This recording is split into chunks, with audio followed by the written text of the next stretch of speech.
say subtle trends in advertising, and then the movies. And then most ominously what is happening in our own towns and cities. And for those paying attention to events in the rest of the white world, and the trend is irrefutable.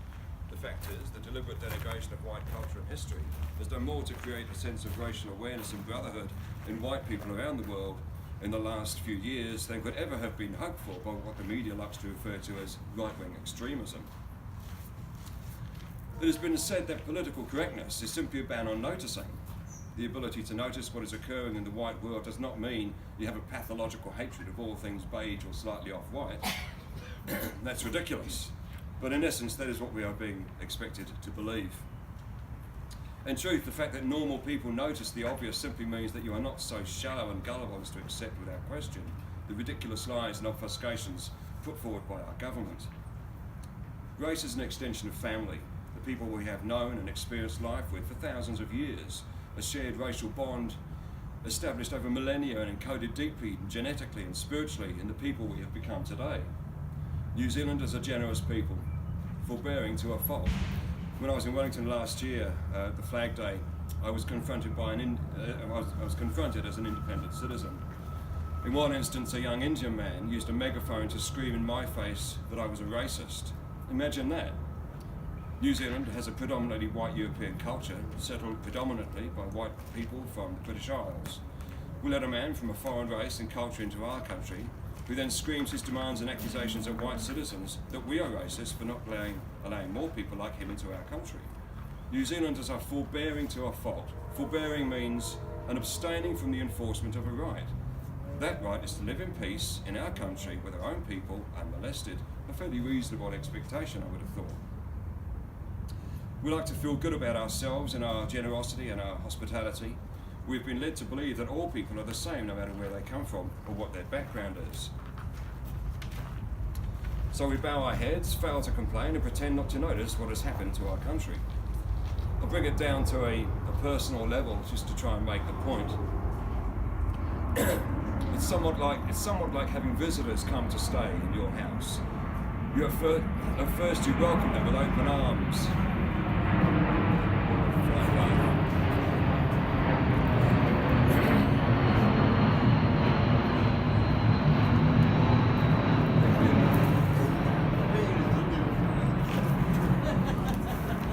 It's somewhat like having visitors come to stay, who at first you welcome with open arms. It's all smiles and laughter as you feed them, ply them with liquor, give them a room and a bed, and tell them to make themselves at home, which they do.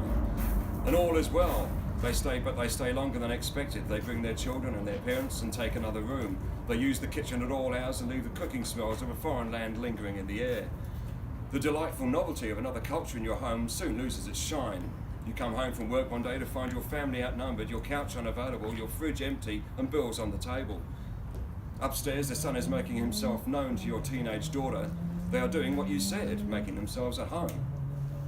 Only now, by becoming their home, it is no longer yours.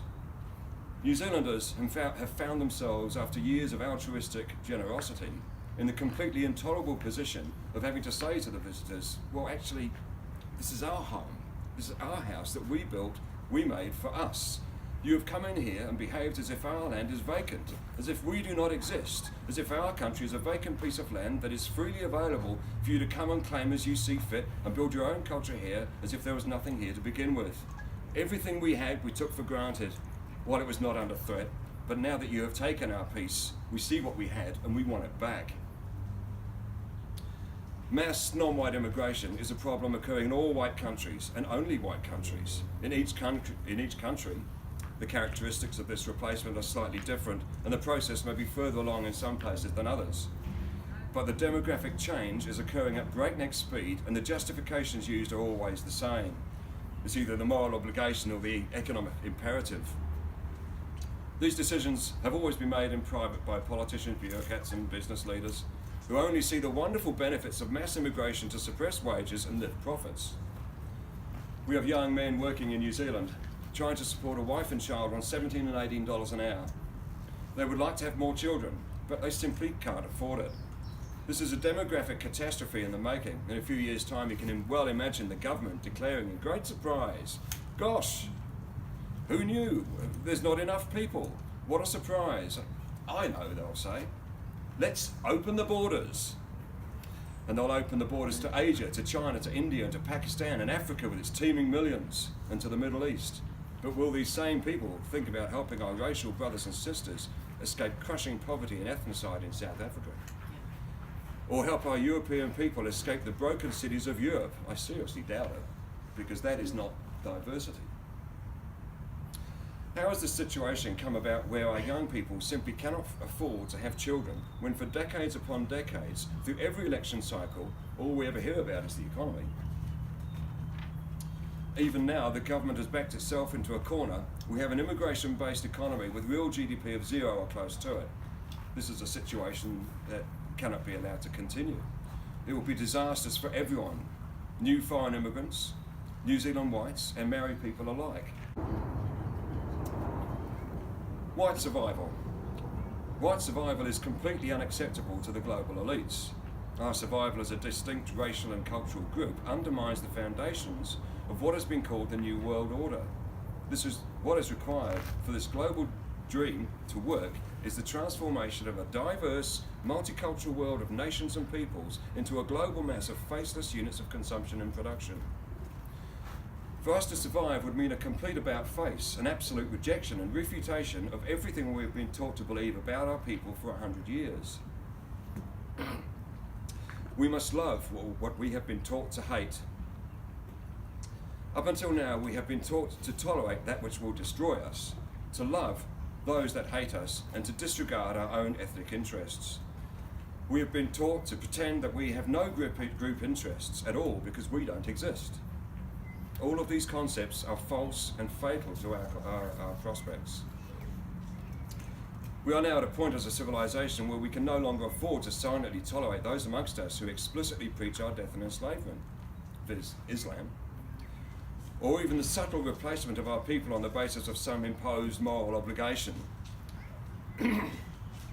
When we accept that it is wrong or evil and suppress the natural desire to protect our own people, we corrupt ourselves and make a meaningful cultural self-defense impossible. Ideas precede action. As it would seem, the designers of our psychological architecture are well aware. We'll do a big edit there. Just finally, I want to talk about New Zealand white and Pākehā and Maori relationships and how we're going to move forward together. I believe the situation for the New Zealand Maori people is also extremely grim unless they can bring themselves to embrace a nationalistic point of view. My point of view is that Maori interests are best served by supporting the only party in New Zealand that explicitly seeks to preserve the traditional ethnic and cultural makeup of New Zealand. It is extremely disheartening to see Maori activists siding with left-wing groups whose aims will directly undermine Maori prospects. The left uses the seductive language of human rights to pit one group against the other. Whether it is human rights, Maori rights, or land rights, none of these rights are going to be of any use to you if you have no job and no benefit and are left to stand in line as just another member of just another minority group in a fractured and broken society. In this dystopian prediction of a not too distant future, New Zealand may have a population of perhaps 7 million, and barring a sudden and dramatic increase in Maori birth rates, the Maori people may fall to perhaps 8% of the population. European New Zealanders could be 48%, with perhaps 44% of the population Asians and Indians. At this point, New Zealand is not our country, but it is only a country, nothing more than an economic region, a corporate profit centre, if you will, and of course that has been the objective all along. Nearly there. I believe the Maori establishment and leadership need to stop looking backwards to historical grievances, real or contrived, and the government needs to ensure that happens by curtailing the gravy train of the grievance industry. Not that I blame any Maori group or individual for taking advantage of the gravy train thus made available. Anyone would do that. But until the government removes the incentive for looking backwards, we will not be able to live in the present or face the problems of the future together. While we are distracted and bickering over grievances of the past, our collective future is being stolen from under our noses. It's like driving down the road, constantly looking in the rear vision mirror. You're going to have an accident doing that. We need to work together pay attention to what's happening on the road ahead, and secure a future for both of our peoples in the land we all call home, our New Zealand. Thanks a lot. Thanks for listening.